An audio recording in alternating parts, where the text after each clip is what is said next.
Hello, Ramesh. Hello, Hi, audience. Sukant. So we are back with the second episode on use of social media, use of listening for building a better supply chain, building better manufacturing in US. I'm very delighted to obviously again be with Ramesh. He's one of the most experienced people in advertising I know of. A trivia about him: he speaks sort of more than 2 dozen languages. I can curse in 7 or 8, and I think that's good enough for me. So I don't speak even 7 or 8, but I can piss off people in as many languages as he speaks. So that's my achievement, to put it in contrast with him.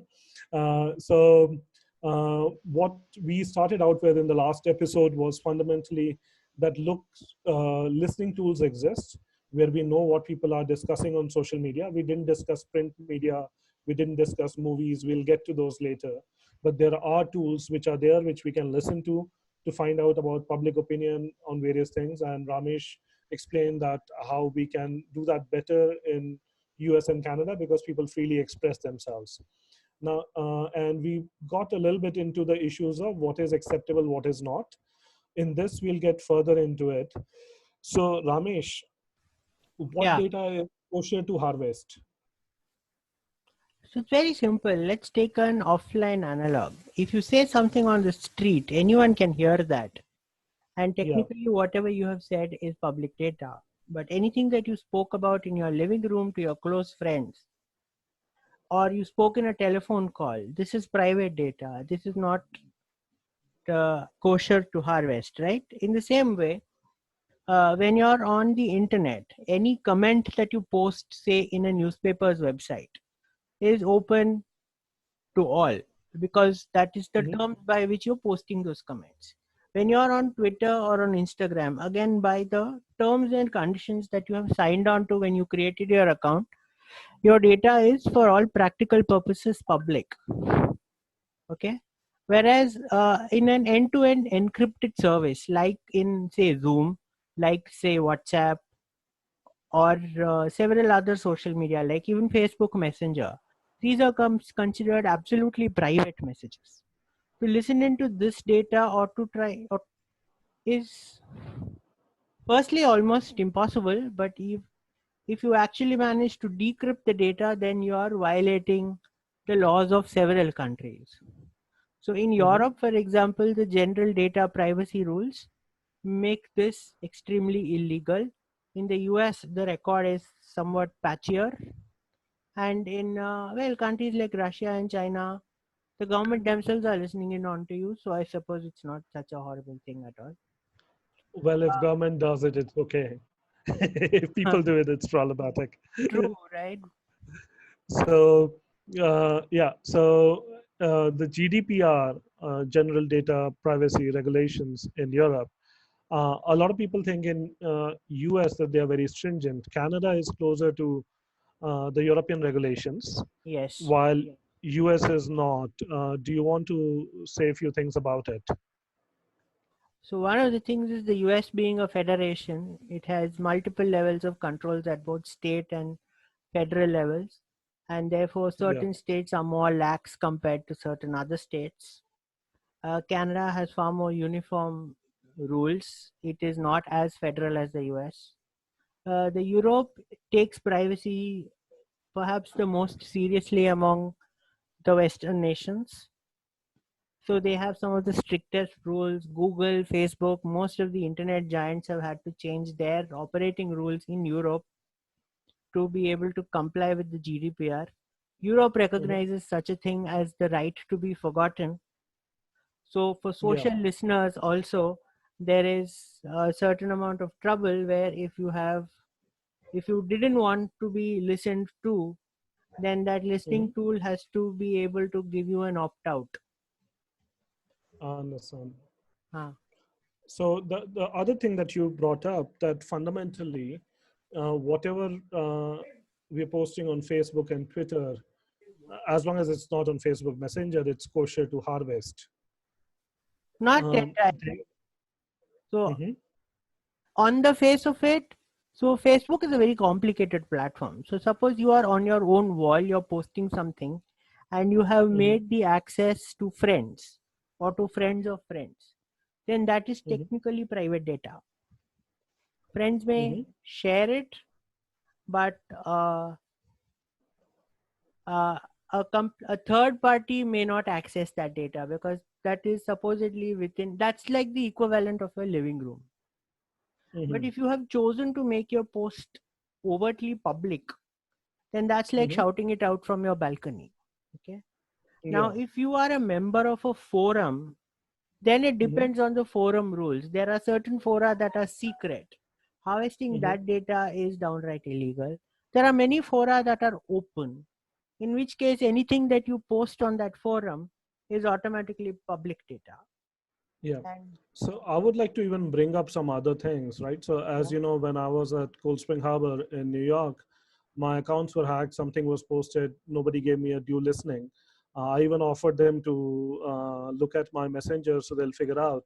A lot of years later, we found out somebody actually even paid my taxes, and we could get a smoking gun on who's where it is, and obviously that sort of got left buried.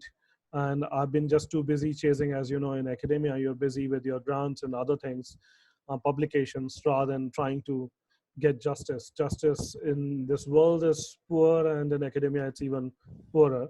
But I realized other things. So when I was tracking who could have posted, I was trying to track conversations, right? Public conversations. So there are a lot of ethical questions that came in my mind, and more so in hindsight, not necessarily when doing it. So one thing you realize that without putting names of people, when you're just looking at patterns of people's communication, right? So you can assign a user as X1, another user X2, another user X3. So tracking anonymized data, right, where you're yes, not getting to the IP versus when you're getting to an individual's identity, the things can be very different. So by tracking anonymized data, you can understand nodes of conversation. For example, we don't want to be intrusive, let's say, in any ethnic group, right?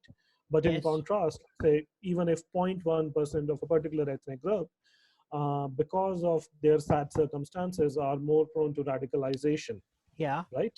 Could be any group on the far left, far right, from any country. But if you have that, if you're looking at patterns and you find nodes of communication, right? How ethical is it? How ethical even is it to go through messengers without bothering about identities? So where data is discarded, only metadata is kept. So the ethics of data versus metadata, right? Signatures of a communication, they are a different issue. And also data between you and the social media provider, just so that they can um, blare at you the right advertisement, right? The way they make yes, money. yes. So I think so ethics becomes very interesting and complicated.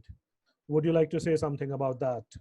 Sure. So first I must congratulate you for having your taxes paid by somebody else. We No, so somebody got the tax benefits. They didn't pay my taxes. okay. So Then somebody robbed me further of $4,000 or $5,000. ouch. Okay. So yeah, but when we come to data privacy, it is a very tricky territory. For example, snooping on your email would generally be considered illegal since an email is a private correspondence under seal of encryption. But at the same Mm-hmm. time, your data runs through an internet service provider, it runs through your email agent. There are so many people who actually have access to that data, and all that access is with your consent, because without that consent, that facility would not be available to you. So if Yeah, Google is listening to your emails and actually advertising to you, that is Google's prerogative because that's how you signed up to it. So like it or not, a lot of data privacy is actually uh, written out of the contracts that you know, the terms and conditions that you click without reading. Most of them generally rob you of your privacy. They entitle themselves to certain rights and privileges. The good thing is most of them generally behave properly. Like they do not give away your email ID is not given away by Google, for example, to exactly. advertisers. They just know your behavior. That's like what you rightly said, data and metadata. So certain kinds of data that don't give you away are still used by them, but your name, email ID, number, your address. So if you ever got doxed, you can, for example, actually sue these companies if somebody unauthorized actually got hold of your email or your address or your number. Exactly. So a lot of laws have now been written in order to protect your privacy. But we live in a Uh, world now where we are increasingly surveilled both by brands and by governments. Uh, like a lot of people have said, data is the new oil, and we are entering a new regime, and we are not going to escape this. The only yeah. thing we can do is ensure that there are certain privacy rules built in, and there are certain encryption protocols that are followed by law to ensure that our data does not fall into the wrong hands. That said, now states have a certain legitimate interest in surveilling their population and making sure that bad hats are, what you call, detected early and neutralized. Hmm. Okay, I'm not saying neutralized in the in terms of being executed, but in the I sense of, for was. example, vulnerable people, vulnerable teenagers, for example, Hmm. who may you may see abnormal traffic from their IPs Absolutely. to certain areas of the dark web. So governments have a legitimate interest in ensuring that these people are not getting radicalized. Yeah, Whether it radicalized, or even for that matter, being encouraged to commit suicide, like the Blue Whale Challenge, exactly. uh, or being targeted by unscrupulous asinine pedophiles, right? So there are various things that can be, so especially youngsters can be targeted Yes. in various ways. So yeah, so absolutely. So data privacy is a dual-edged sword. So I think this is what this conversation has sort of brought about. So one is metadata is different than data, and if there is a reason, then security does take precedence over privacy, which it should. But in contrast, you push security too hard and you make things unquestionable, which happens in dictatorships. Fortunately, not in US and Canada. But if you push security too hard, you can compromise people's privacy, right? You can compromise people's right to be So forgotten. in open societies like the US, Canada, Europe, where people value their rights and will resist the government being intrusive, even in the name of the state's interests, right? Because Yeah. even states have a legitimate interest in keeping their people safe. So Hmm. there is always a payoff, and every state has to come to its own equilibrium in how much security versus how much privacy. Some can, of course, some societies very easily concede the role to the state. Some societies resist severely. So there is obviously an equilibrium that every open society has to come to.